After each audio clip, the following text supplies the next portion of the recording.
Surprise in the bushes. Imagine walking along a shady path and this sweet smell comes wafting out, and you look into these tall bushes. Peeking out from one of the bushes are these little dots of white, and you step closer and you look. Oh my goodness.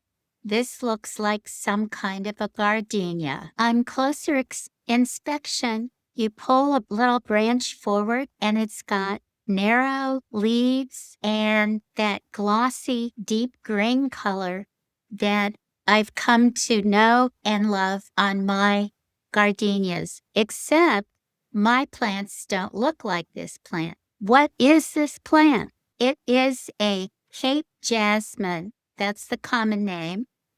Here is the botanical name for this species of gardenia. The origin of this plant is southern China and Japan. This variety is called Frost Proof because it's more cold resistant to those late spring frosts that we tend to get at the upper end of its range. Its USDA hardiness zone, some plants will grow in 7, certainly in zone 8, and all the way down to zone 11. So for us southern gardeners, it's a great addition for a shady place in our yard. The shrub growing in this landscape area is about 4 feet tall. It does have a shallow root system. When you're choosing your planting spot, be sure you don't plant it near large trees that will have roots, especially those roots that go out also shallow, like your crepe myrtles and things like that. You don't want it to have to compete with those tree roots for both water and for nutrients. This plant is thriving in partial shade. It does get afternoon sun, but less than 6 hours of direct sunlight per day.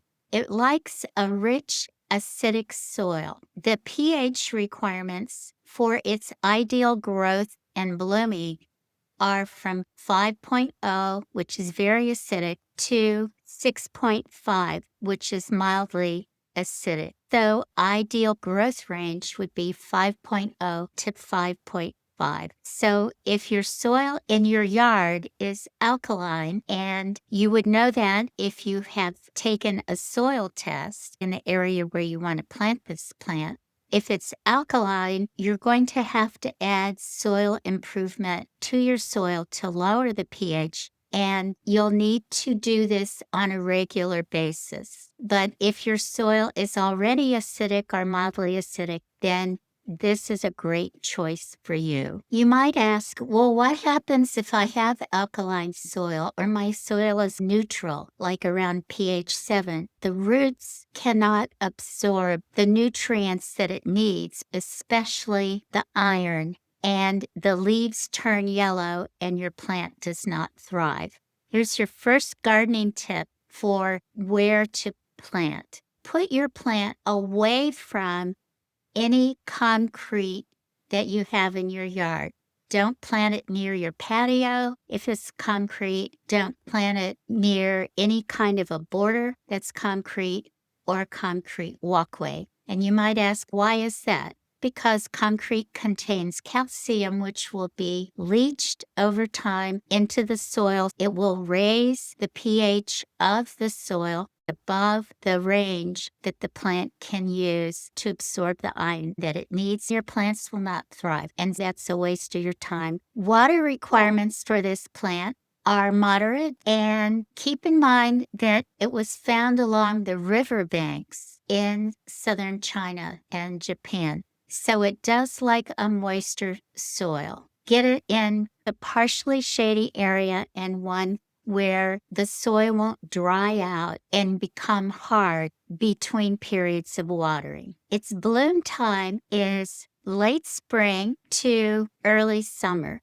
After your azaleas that have bloomed in February, March, or early April, then have this plant as a companion plant to your azaleas so that you have blooms that continue throughout growing seasons in your yard. Its bloom color is white, and its bloom form has a characteristic star-shaped form, and the petals look almost velvety. So it's not that dense double gardenia bloom that you often see on other species. You can also identify this plant if you're at the garden center. Is this a Cape Jasmine plant that I'm looking at? If it has buds, it has a characteristic spiral on the bud before it opens into the star-shaped flower. Doesn't require a lot of maintenance. Fertilize after it's bloomed. Just like with azaleas, you wait until they've finished their bloom and then you fertilize. You use the same kind of fertilizer for gardenias that you would for azaleas. Both are acid-loving plants. As far as pruning and propagation goes, the time to prune your plant, if you want to shape it into a specific form, would be after it's finished blooming, and that would be either in the late spring or summer. But you don't need to do that. You can just let it grow to its natural form. This plant has a very open and lovely form. To propagate additional plants for your yard, you can use layering, you can use grafting, and you can use stem cutting. You can also use seed.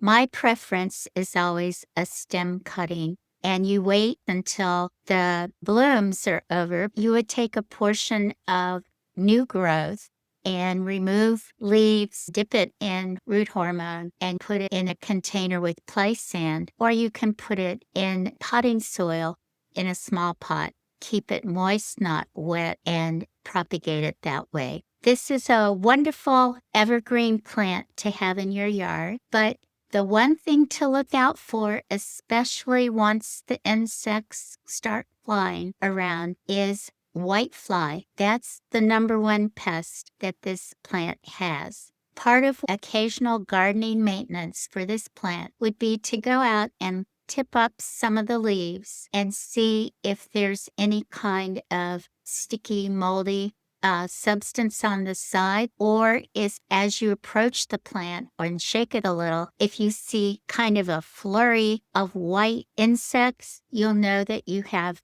whiteflies present. This is a sap-sucking little pest. How do you treat? You can use an organic insecticidal soap, neem oils, or horticulture oils, and you would spray the undersides of the leaves. And over time, that will get rid of your whiteflies. But once you have them, every few weeks, inspect your plant to make sure that your treatment is effective. If you are fortunate enough to receive a Cape Jasmine gardenia as a gift, you enjoy the beautiful blooms and the scent inside your house. Once the blooms die, don't throw your plant away. If you're in the hardiness zones 7 through 11, put your plant outside. You can put it in your landscape.